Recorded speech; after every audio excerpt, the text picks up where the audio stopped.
ರಷ್ಯಾದ ಮಿಲಿಟರಿ ಸಾರಿಗೆ ವಿಮಾನವು ಕ್ರೈಮಿಯಾದಲ್ಲಿ ಬಂಡೆಗೆ ಅಪ್ಪಳಿಸಿದೆ.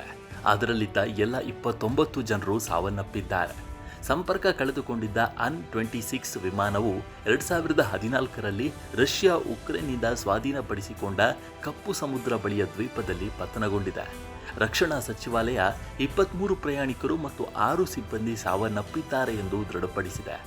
ಯಾರೂ ಬದುಕುಳಿಯುವ ಬಗ್ಗೆ ವರದಿಯಾಗಿಲ್ಲ. ತಾಂತ್ರಿಕ ಸಮಸ್ಯೆಗಳು ಅಪಘಾತಕ್ಕೆ ಕಾರಣವಾಗಿರಬಹುದು ಎಂದು ಪ್ರಾಥಮಿಕ ವರದಿಗಳು ಹೇಳುತ್ತಿವೆ ಎಂದು RIA ಸುದ್ದಿ ಸಂಸ್ಥೆ ವರದಿ ಮಾಡಿದೆ. ರಷ್ಯಾದ ರಕ್ಷಣಾ ಅಧಿಕಾರಿಗಳು ಯಾವುದೇ ಪ್ರತಿಕ್ರಿಯೆ ನೀಡಲು ನಿರಾಕರಿಸಿದ್ದಾರೆ. ಈ ಘಟನೆಯು ರಷ್ಯಾದ ಮಿಲಿಟರಿ ಸಾರಿಗೆ ಕಾರ್ಯಾಚರಣೆಗಳ ಸುರಕ್ಷತೆಯ ಬಗ್ಗೆ ಹೊಸ ಕಳವಳವನ್ನು ಹುಟ್ಟುಹಾಕಿದೆ. ಈ ಪ್ರದೇಶದಲ್ಲಿ ಹೆಚ್ಚಿದ ಉದ್ವಿಗ್ನತೆಯ ನಡುವೆ ಇದು ಸಂಭವಿಸಿದೆ.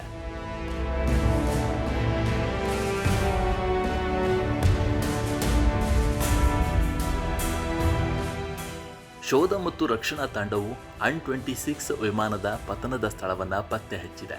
ಕ್ಷಿಪಣಿಗಳು, ಡ್ರೋನ್ಗಳು ಅಥವಾ ಪಕ್ಷಿ ದಾಳಿಯಂತಹ ಅಂಶಗಳು ಇದರಲ್ಲಿ ಒಳಗೊಂಡಿಲ್ಲ ಎಂದು ಸೂಚಿಸುತ್ತದೆ. ಅಪಘಾತದ ಕಾರಣವನ್ನು ತನಿಖೆ ಮಾಡಲು ಮಿಲಿಟರಿ ಆಯೋಗವನ್ನು ಕಳುಹಿಸಲಾಗಿದೆ.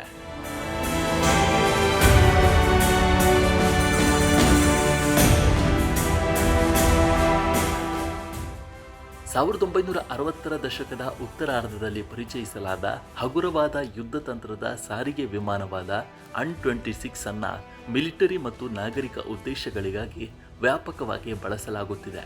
ಇತ್ತೀಚಿನ ವರ್ಷಗಳಲ್ಲಿ ಇದು ಉಕ್ರೇನ್, ದಕ್ಷಿಣ ಸುಡಾನ್ ಮತ್ತು ಐವರಿ ಕೋಸ್ಟ್ನಲ್ಲಿ ಅಪಘಾತಗಳು ಸೇರಿದಂತೆ ಹಲವು ಅಪಘಾತಗಳನ್ನು ಸಂಭವಿಸಿದೆ.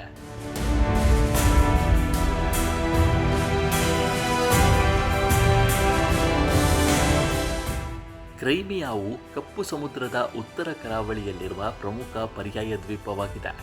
2014ರಲ್ಲಿ ಉಕ್ರೇನ್ನಿಂದ ರಷ್ಯಾ ಈ ಪ್ರದೇಶವನ್ನು ತನ್ನದಾಗಿಸಿಕೊಂಡಿತು. ಇದನ್ನು ಅಂತಾರಾಷ್ಟ್ರೀಯ ಸಮುದಾಯದ ಬಹುಪಾಲು ದೇಶಗಳು ಅಕ್ರಮವೆಂದು ಪರಿಗಣಿಸಿವೆ. ರಷ್ಯಾ ಇದನ್ನು ಕ್ರೈಮಿಯಾ ಗಣರಾಜ್ಯವೆಂದು ಕರೆಯುತ್ತದೆ ಮತ್ತು ತನ್ನ ಭೂಭಾಗವೆಂದು ಪರಿಗಣಿಸುತ್ತದೆ. ಕ್ರೆಮ್ಲಿನ್ ಇದನ್ನು 1954ರಲ್ಲಿ ಉಕ್ರೇನ್ಗೆ ತಪ್ಪಾಗಿ ಹಸ್ತಾಂತರಿಸಲಾಗಿತ್ತು, ಅದನ್ನು ಸರಿಪಡಿಸಲಾಗಿದೆ ಎಂದು ಸಮರ್ಥಿಸಿಕೊಳ್ಳುತ್ತಿದೆ. ನಮ್ಮ ಈ ವಿಡಿಯೋ ನಿಮಗೆ ಇಷ್ಟ ಆಗಿದ್ದರೆ ಈ ಕೂಡಲೇ ಲೈಕ್ ಮಾಡಿ, ಶೇರ್ ಮಾಡಿ ಮತ್ತು ನಮ್ಮ NCIB ಚಾನಲನ್ನು ಸಬ್ಸ್ಕ್ರೈಬ್ ಮಾಡಿ. Thank you.